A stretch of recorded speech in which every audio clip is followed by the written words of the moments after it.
There we go. Your first time using it. Well, let's read. This week's parshas is parshas Bechukasai. It's the last parsha of the book of Vayikra, and we end off by saying Chazak, Chazak, V'nis Chazek tomorrow, right? Let's all be to be strengthened. And the parsha begins off by giving if we do all the mitzvahs correctly, so then we get rewarded. If we unfortunately don't, then we get cursed, punished. We'll go into a drop, and then it speaks about people that donate things to the Beit HaMikdash, what the values of different things are. Like if you donate yourself, what it means to donate yourself to the Beit HaMikdash. No, it's only monetary value, but yeah. It's very, what's interesting is that we speak about the curses, and there's 2 times a year that in the Torah that we speak about the curses. The one is this parasha Bechukasai, the other one's Kisisa. The one is just before Rosh Hashanah, and the other one's just before Shavuot. And our rabbis comment that the reason is because in order to end the year and its curses, right? We should end the year with and have no more curses. So we understand before Rosh Hashanah, that's the Jewish New Year. So end the year with its curses. But what's Shavuot? How's Shavuot the New Year? That is the big question that everyone asks. And the understanding is that there's 2 New Years. We have a New Year for our physical needs, and that is on Rosh Hashanah. Any money that we make will be decided on that day. Any tragedies or any good things that will come among anyone in the world is decided on Rosh Hashanah. But anything that's spiritual, our entire connection with Hashem, our entire Torah learning, is all dependent on Shavuot, and that's why people stay up on Shavuot to express how much they love the connection with Hashem. They just want to learn the whole time. And as a result of that, Hashem gives them a bigger year of spirituality. Another thing we do, this is probably the easier thing, is that we press away. We pound all good food to say we love your Torah so much, Hashem. This is something we celebrate. We celebrate your Torah, and through that we're displaying Hashem. We love your Torah. We really appreciate it. And when we know, whenever if we give somebody a gift and we see that they appreciate it, so then they give us more, right? You want to give them more. If you give someone a gift and you see they appreciate it, you want to give them more. So too on Shavuot, we press away. This is the one mitzvah we all love, right? And we show our appreciation. So that's that. The next big idea. So that's why we end the year with its curses, because Shavuot is a new year. It's a new year for our spirituality.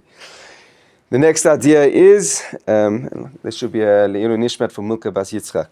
The next idea is, it says, the parasha starts off in Bechukasai Telechu mitzvasai tishmaru. Our rabbis teach it. The way to explain this is, if you go in the ways of the Torah, if you learn Torah, and you guard my mitzvahs.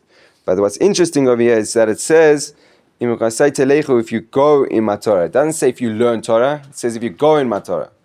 Why does the Torah say if you go in my Torah? It should say if you learn Torah. If that's what it means, you learn Torah, so say it, right? Say it the way it is. Why does it say if you go in my Torah? It should say if you learn Torah. So Rav Eliyapian, so actually the Orach Chaim has 42 explanations on this pasuk. There's a whole story behind it. I don't actually know what it is, but he has 42 explanations. I'll give you a 43rd one from Rav Eliyapian.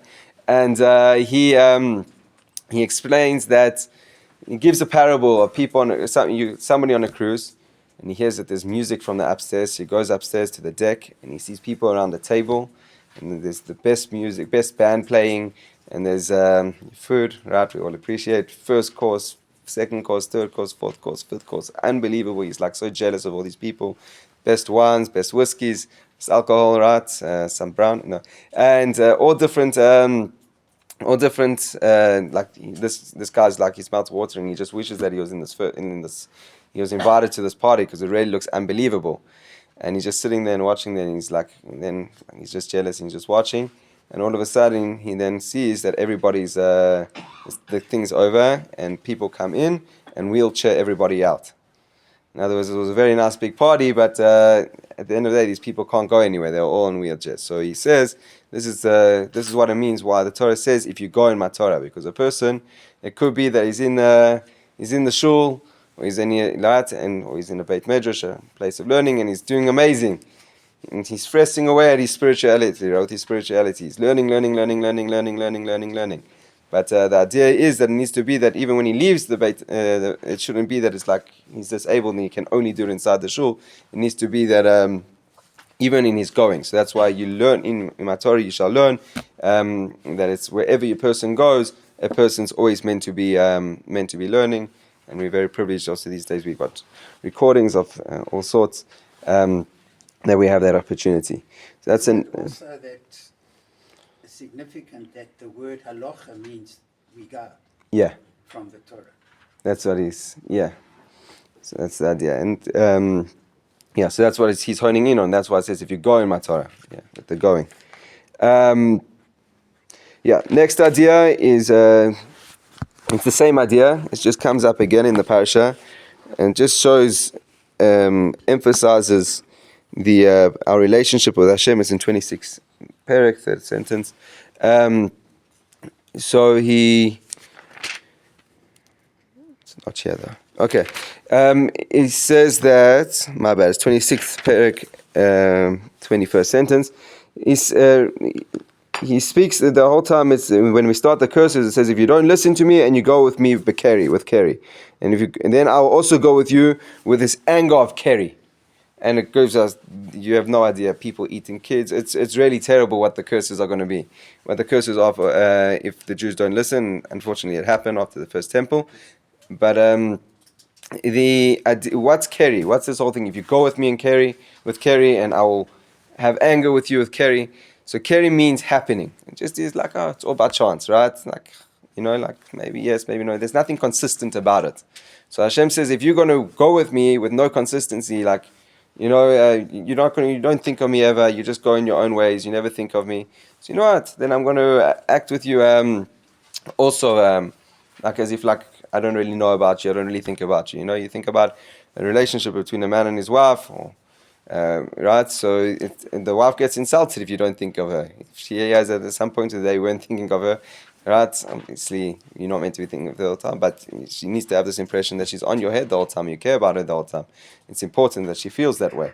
And that's the way that that's the way a real relationship is, that the person feels that you constantly have their back. So same thing with Hashem. We've got a relationship with Hashem. It's not an emotional relationship, but we've got a relationship with Hashem. It needs to be that it's something consistent. It's a consistent relationship, that it's not just like, oh, today we're with you, today we're not. 1 second here.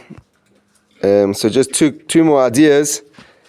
Once we're speaking about the relationship of Hashem, and then I'll go back, is the 26th perek and the 42nd sentence. It says that Hashem says, after all the curses, He says, but don't worry, I'm not going to wipe you out. I'm going to remember the covenant with Yaakov, the covenant with Yitzchak, the covenant with Abraham, and I'll also remember the land. And He says, I also remember the covenant earlier. It's just something so special that even though we've angered Hashem so much, if you look through here, right? Angered Hashem so much, we told Hashem literally, we don't care about you at all, right? Even so, no matter what, like a loving father, Hashem will find an excuse in order to save us, right? In other words, what we're seeing from this is those punishments aren't real punishments, not because like, I'm out to get you, lightning, right? It's more of a fact that Hashem's like, I need you guys to learn a lesson. It's important for you that we have a relationship in this world, so therefore I'm going to make it hard for you. And Hashem is the one that suffers the most from this, because Hashem doesn't want to be doesn't like seeing us in pain. But out of pure love for us, because He knows what's best for us, is to have a relationship with Him. So He gives us troubles in life in order that we should wake up from these troubles, and that we should wake up and get the lesson, build our relationship with Him. And so therefore, like a loving father, just like a father, I know many times, if I give my kid too much of a punishment, I'll start figuring out excuses, like, oh, you know what, but maybe we can do it, we'll do it 5 minutes early. If I tell them you can't go and you can't get his candy now. So I say, you know what, and then I feel bad because I see how sad they are. So in an hour's time, it's like, you know, it's been an hour, you can have your candy now. Right? As a father always loves his kids and always wants what's best for kids. You find excuses. So to over here, with Hashem, even though Hashem's unconditional love with us is He'll find excuses always to save us. And then just the last idea, going back, is I think a very powerful idea, something we can all relate to. what the lesson is from this, I'm not sure, but it's still something we can relate to, is that in the 26th chapter and the 14th sentence, so Rashi over here explains, over here, first it brings down the, if you listen to our mitzvahs, etc., etc., I'll give you a blessing, and if you don't, so then I'm going to give you curses. And the way that the Torah lists 7 things over here, the Torah says, if you don't learn my Torah, if you don't do my mitzvahs, and 1 second, let me just find this. Yeah, if you don't do my mitzvahs, and it goes through a whole list of 7 things, and to the extent, like you're going to. The Rashi's right. The first one is, if you don't learn my mitzvahs, you don't do my Torah, don't do my mitzvahs. You're going to be. Your third thing is, you're going to discuss in other people that are doing it. You're going to start hating the rabbis. You're going to stop other people from doing mitzvahs. You're going to deny the concept of mitzvahs, and then eventually you're going to become an atheist and forget about Hashem. So. The question is, why does it go to such an extent? Who said that just because you stop learning Torah, all of a sudden you're going to land up becoming an atheist? Where does that? You're not learning. Okay, you're not learning, but I'll still keep Shabbos. I'll still do mitzvahs. So the idea is that I've heard from a rabbi is that when a person doesn't do Torah, so they learn Torah, and he's going to start guilt tripping himself. He's going to be like, I'm such a bad person. I'm not learning Torah. And he's going to be living with this guilty conscience. And then he's going to, you know why I don't learn Torah? Because Torah is only to teach me mitzvahs. So it must be that mitzvahs are also nothing, right? So he wipes that out of his book also. And all of a sudden he's like, okay, but if I'm not doing mitzvahs, but I see everybody else is doing mitzvahs, so then I see everybody else is doing mitzvahs, how could it be? That's not okay. So then he starts getting disgusted with the fact that everybody else has mitzvahs because of this guilty conscience that he's living, because he's seeing other people doing mitzvahs, and reminds him of that he should also be doing. So he starts hating the fact that other people do mitzvahs. But then eventually he gets upset and also the rabbis, they tell me to do mitzvahs and learn Torah. And look at them, they constantly doing, they start hating them completely.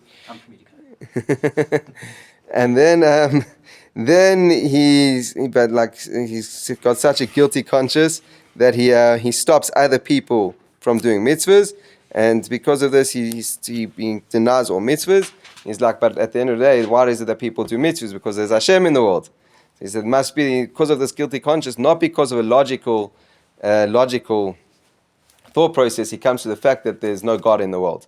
So it's just very important always in life, whenever we are, this is the lesson, very important in life, whenever we want to make decisions in life, it's very important that we know where it comes from. Is it becoming because we're trying to search the truth, and this is how we come out in the truth, or is it just because there's some emotional baggage behind us that is pushing us to come up with all different kinds of decisions?